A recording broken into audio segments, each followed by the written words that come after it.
থানার সামনে যদি এতটুকু ঘটনা হয় আর সাধারণ মানুষ নিরাপত্তা কোথায় পাবে কোন? অন্য জায়গায় যদি হইতো তাহলে তো মাইরে ফেলতো।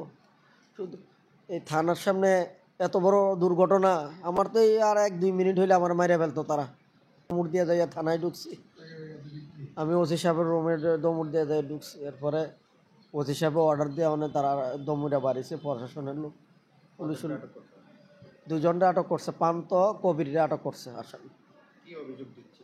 এই আমার বাগিনা পিএসরে মাইরিয়া মানে মৃত্যুর সঙ্গে পাঞ্জা লড়তে তারে থানার ভিতরে ঢুকাইছে। ওসি সাহেব বলতেছে, পুলিশে বলতেছে আগে নিয়ে ট্রিটমেন্ট করো, আগে ট্রিটমেন্ট করো।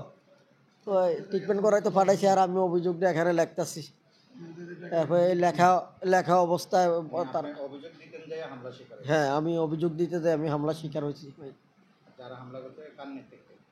এটি খোকনের নেতৃত্বে ডক্টর সোহেল তার নেতৃত্বে।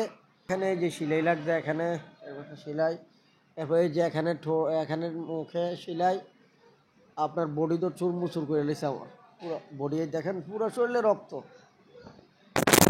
থানার সামনে তারা অভিযোগ করতে এসে 2 পক্ষ মারামারি করেছিল থানার সামনে, পরে গ্রেপ্তার করেছি। এর মামলা হয়েছে, তা চালান দিয়েছি কোর্টে আমরা তাদেরকে।